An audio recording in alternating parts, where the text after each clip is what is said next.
Hey there! If you haven't heard about Anchor, it's the easiest way to make a podcast. Let me explain. It's free. I'll say that again. It's free.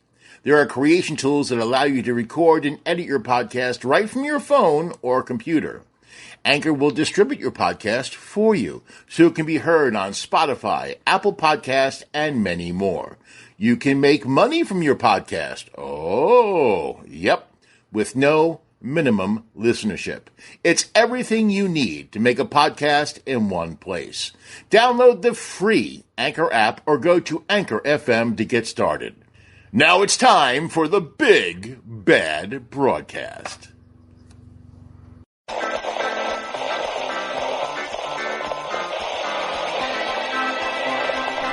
Ladies and gentlemen, it's time now to welcome you to Bitchin Baby Boomers with your host, John Ferrentino.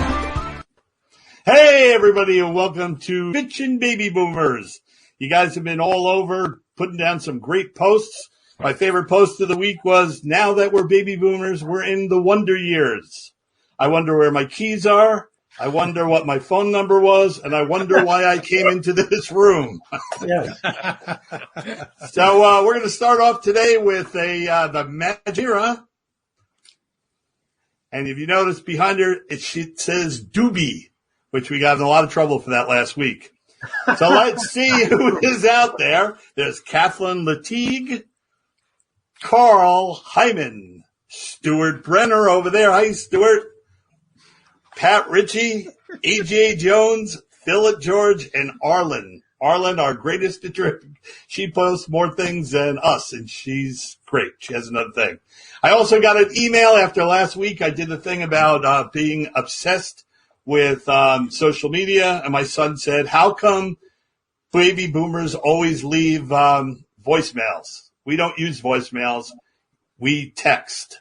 And I said to him, because I don't make phone calls with my typewriter. And he said, that's great. What's a typewriter?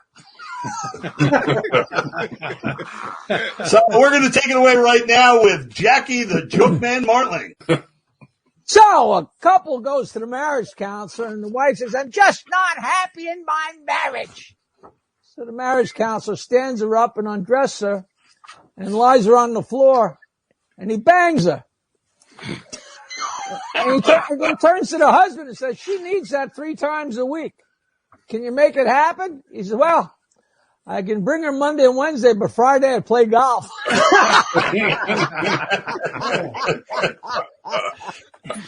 So Luigi walks in, his mother says, so Luigi, what you learning in school today? He says, Mama, today we have a sex ed.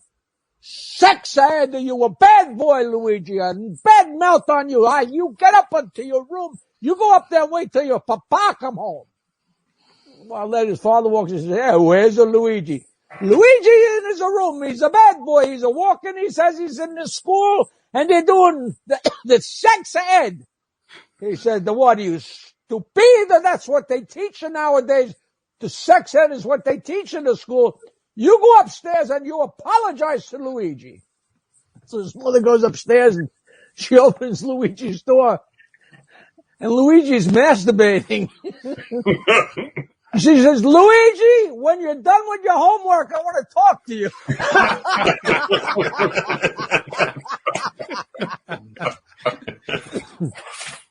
So an old guy sitting in the bar, and the bartender says, how old are you? And the guy says, I'm 97. 97?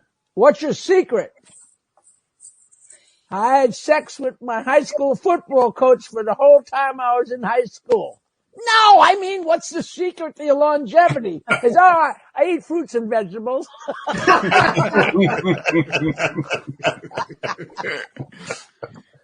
So lady calls the lady next door and says, hey, your son John was playing doctor this morning with my daughter. Johnny's mother says, listen, it's very common for young children to have innocent fun like that. Innocent fun? He took a freaking appendix out.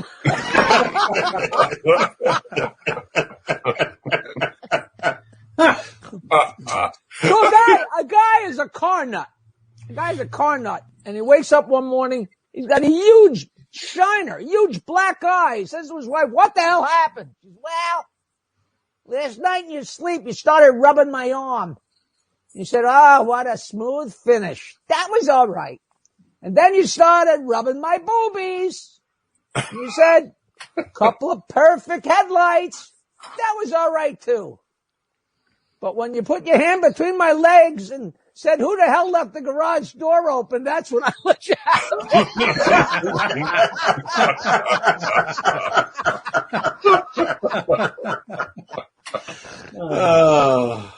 Hey, Mike, what's up? Hey, what's up, guys? Boy, I tell you what, I feel better about the crap I'm going to do today after seeing the rest of this show. Anyway, I want to wish you guys a happy St. Patty's week, because that's what it is. It's not a day, it's a week. And I think I'm looking forward to Weeko de Mayo too, you know. I'll tell you what, I gotta quit drinking. I'm a blackout drinker. I'm one of those guys that, you know, I don't remember anything. I woke up this morning and there was a shovel with fresh dirt next to the bed. So I'm kind of hoping when I go outside there's going to be some nice new rose bushes or something. But you know what it reminds me? It reminds me of all those stupid sayings they used to have. I think it was Nancy Reagan or something said, just know when to say. Should tell drinkers, know when to say when. How stupid is that? I'm a drunk. I don't know. You know what? I know when to say when. The problem is I'm usually throwing up when it's time to say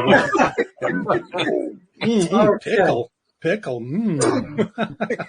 Or how about this one? I love this one. Have a designated driver. Come on, man. How stupid is that? I had a designated driver. Problem is it was my imaginary friend, Bill. And he drinks more than I do. I got him right here. It's like, hey, we're going out drinking tonight. My imaginary driver is Senior Wences. You know what? You guys ever see this? I know they have it on the West Coast. I think that I was driving down the highway the other day and I saw a sign.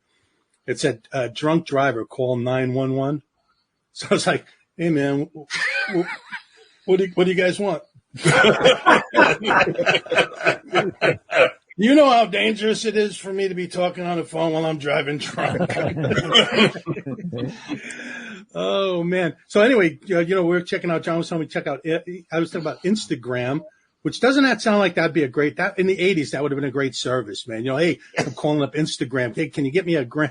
It sounds like a cocaine delivery service. You know? I mean, Instagram. Anyway, hey, look at this. I got a present. As you guys know, it was not only my birthday, but I got this from a viewer, Linda Mead. She sent me this and said, she sent an email, said she loves the show. She loves nothing better than some good laughs on Friday before the weekend. She had one question. She wants to know, what's with the lady who does the history segment? I said, hey, listen, we don't inquire about Peter. We don't know. We don't, you know, he's like Mr. Potato Head. He's a gender neutral, you know. That is very unfair to the ladies. No, Peter is a guy, and we know because his wife cries every night, not because he can get it, because he can't get it up. He cries because he can get it up. But so here's my grief for the week, because it's called grief. Got to come up with the grief. You know what really just pisses me off? It's like every commercial on TV are these drug commercials. They say, ask your doctor, whatever, you pick a drug, whatever the hell you're on, you know, hey, ask your doctor about, so what kind of a piece of shit doctor do you have if you have to ask him what you need? You know, it's like, I want him to tell me what I need. You know, he doesn't call me and ask me, hey, what kind of a mask should I wear if I'm jumping over the counter of a bank? You know, and every other commercial after that is a lawyer suing somebody for that drug. You know what I'm saying? Right. I love it. The professional in this show. It's oh, man. And my other pet peeve for this week is music, modern. Now, I don't know. Listen, I know my father bitched and moaned about rock and roll and all it was all crap and everything. But maybe it's just me, but I just can't stand the music today. I hate the music. It just does. I don't relate. I can't tell if that's just in my head or not. Is that just in? Peter just went, why do we have that meeting? Hey, do you like my new home? Look at it. I could live in this. This is Griefville right here. This whole stuff. But I know why you're there in that car junkyard. I could live there. I'm telling you. I'm telling you why you're there, Mike, because I read somewhere serial killers always return to the scene of the crime. Yeah. No, Peter, why would I come here, man? You don't shit where you eat. Anyway. So I was talking about music. Now, you've heard all these things. The only music I like today that I hear, it's like I'm listening to it, I'm going, wow, I like that. And then you realize I recognize the melody, the beat, because they took another song. They took like a song from the 70s or 80s, and they're using that melody, and they've just changed the words. They call it sampling. I mean, come on, that's like me going to your house and stealing your TV. I just go, no, I'm just sampling that.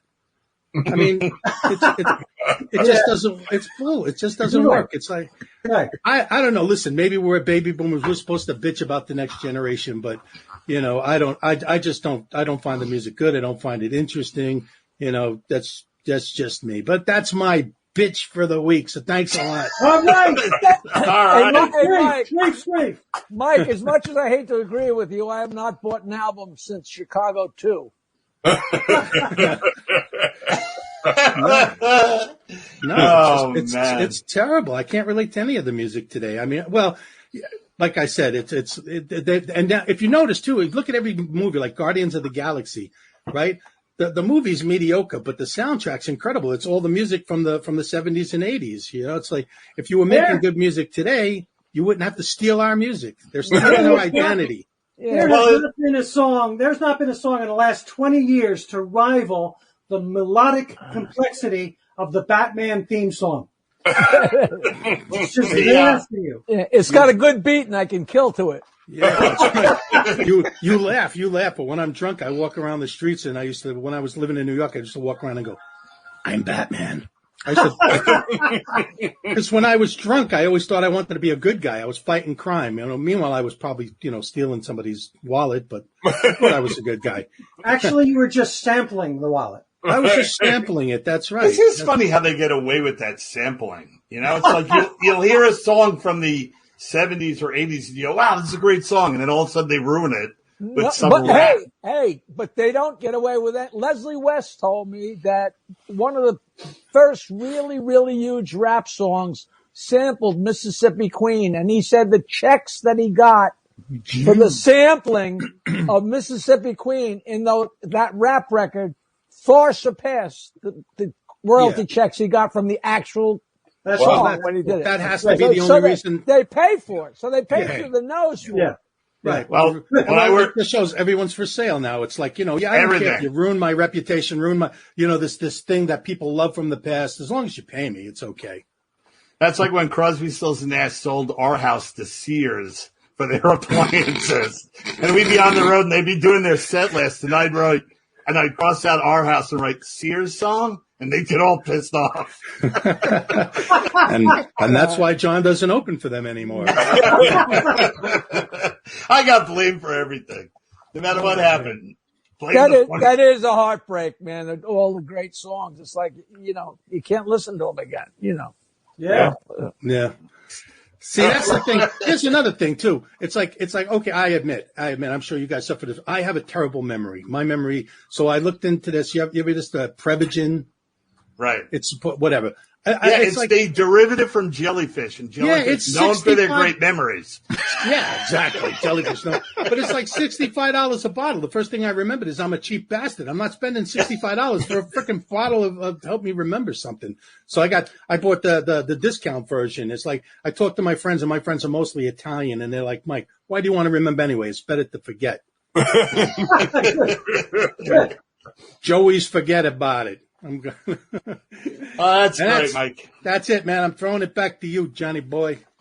Wow, I'm so happy to have this next guest on the show. He's an amazing actor. He's a good friend. His name is Eddie Barbanell. He's an actor. He's an advocate from South Florida. He's best known for playing the character Billy in The Ringer alongside Johnny Knoxville. He's also been on TV. He's been on Jackass, Workaholics, Ridiculous. We're going to show a little clip of his work. He's the guy sitting at the desk, my good friend. My name's Jeffy.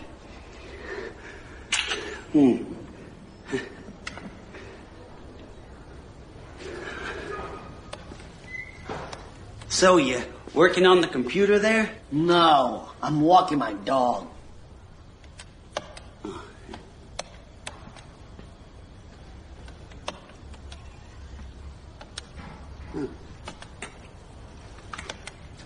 Kids of Whitney High. What are they, like NSYNC or something? Oh. Scratch! Scratch! Oh my stars, for the love of Liza. You scratch my CD. Why'd you scratch his CD? Hey, that's Eddie. Eddie, so you've been involved in the Special Olympics for nearly 20 years. You serve on the Special Olympics International Board of Directors, and you currently serves on the nominating committee. So tell us about that, Eddie. Well, I am on the nominating committee. I am a global ambassador for Special Olympics with the Kennedy Shriver family, and I'm happy for what I've done for them, and I'm happy what they have done for this movement, and because of their movement, I get to play sports and to enjoy life. That's great. And you deserve to enjoy life. I have to tell everybody how we met. My daughter had written a show for Broadway called Andy and the Orphans. And at first it was Amy and the Orphans. And then she decided that she wanted to have it as two people, as Amy and Andy. And she needed a male actor. So we drove down to somewhere in southern Florida to meet you. And we met you in a diner, and it was you and your mother. And Lindsay talked to you for a couple of minutes and said, hey, you got the part. And you said, hey, aren't I going to audition? And we go, what do you want to do? And you go, I want to do Shakespeare. And you did a couple of minutes of Shakespeare. So do you want to do like a couple of lines from Shakespeare? Sure. This is from William Shakespeare's Midsummer Night's Dream. I'm doing the part of Puck. It was originally played by Mickey Rooney. Through the forest have I gone, but a Athenian found I none, on whose eye I might approve, this flower's force and staring in love. Life and silence. Lo, look who's here! We to majesty doth wear. This is he, my master said. This spies of the Athenian maid. Shh. And hear the maiden sleeping sound on the dark and dirty ground. Yuck! She does not lie. This lack love, this kill courtesy. Churl, upon thy eye I throw all the power this tongue doth owe. When thou wakest, let love forbear.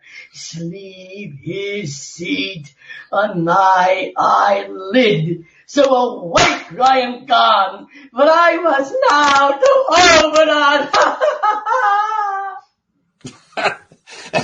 That's amazing. And you did this in the middle of a diner, and you got done, and everyone stood up and started applauding. And then a couple of you went, hey, it's the guy from The Ringer, and they wanted your autograph. It was a pretty amazing moment. So, did you get your vaccine yet? I got my first shot. Yeah. I'm in the second one, April 2nd. And we got a little message for the vaccine for everybody? Yep. I would encourage everyone who's watching this show, do not be afraid to go out there and get a vaccine.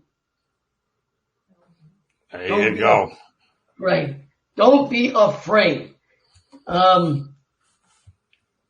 wrote to the mayor and the governor of Florida, DeSantis, that people for Special Olympics is not responsible and are not taking their job seriously by not having people with special needs get the vaccine. You're great. You're a great advocate. I mean, you're always involved politically. You're an amazing person. And we always talk about you and I know that when on the people on the set, there's the Our Pledge. And you want to tell us a little bit about that? Oh, yes. It means a lot. You're right. It means a lot to people with special needs because in New York, when I did the same play of Andy and the Orphans, they had a big bulletin board upstairs. And everyone signed their name on the pledge to stop the use of the R word. So I'm going to do it again to make more people aware to not use it. And here it is.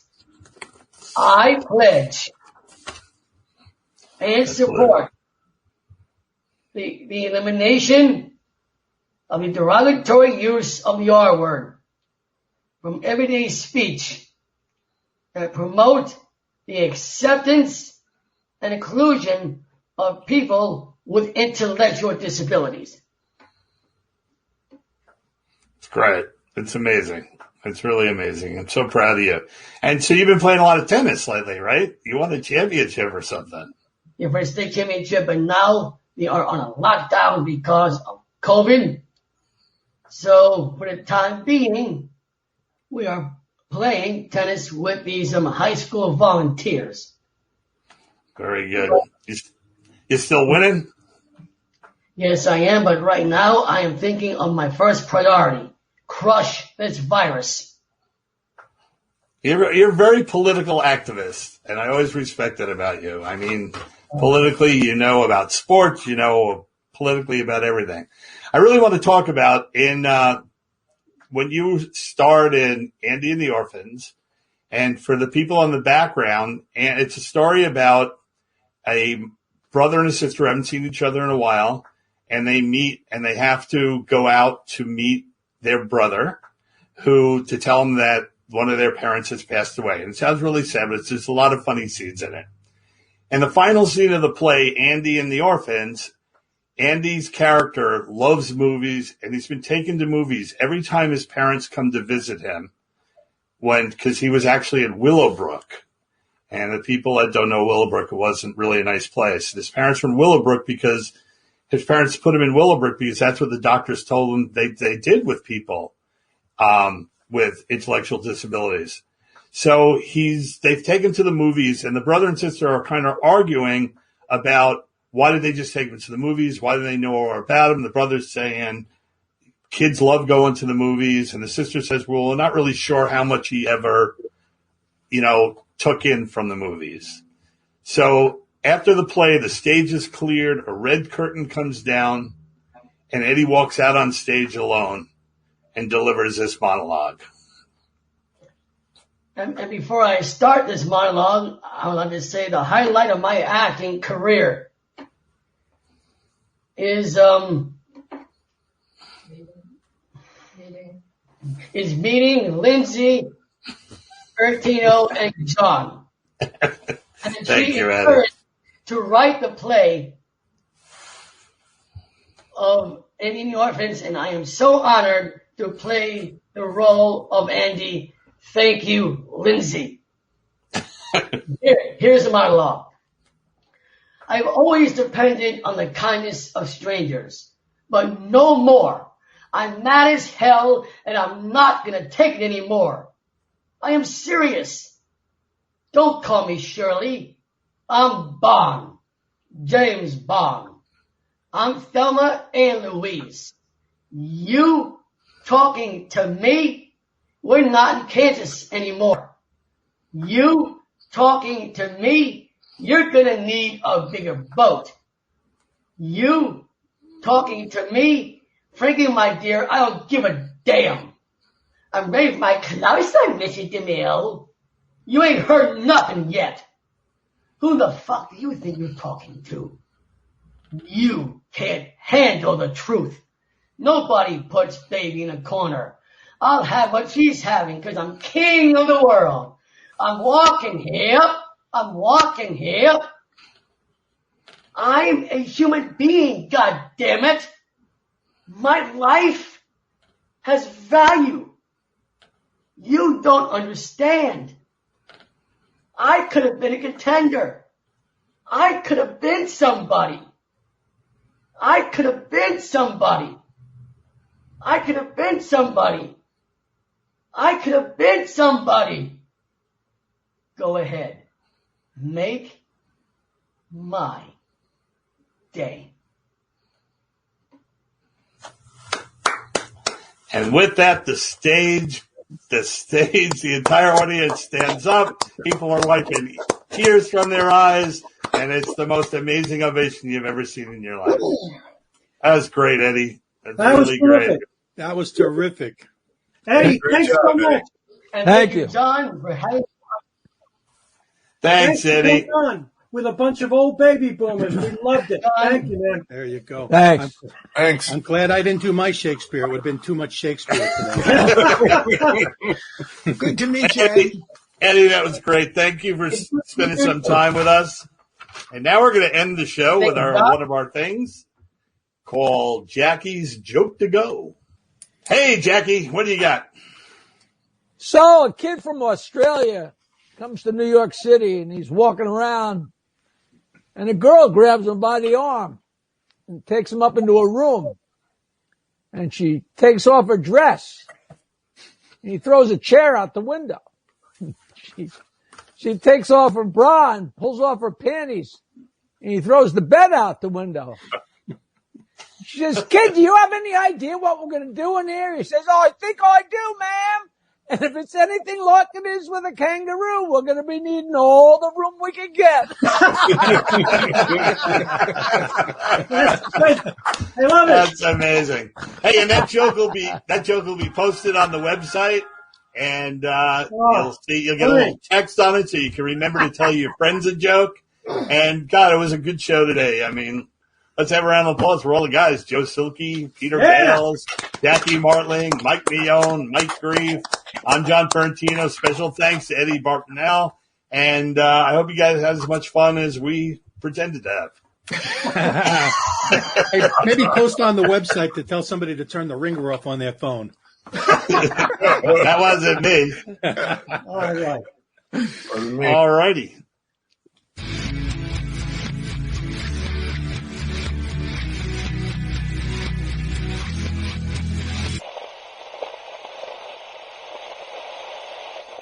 Tune in next week to more Bitchin Baby Boomers.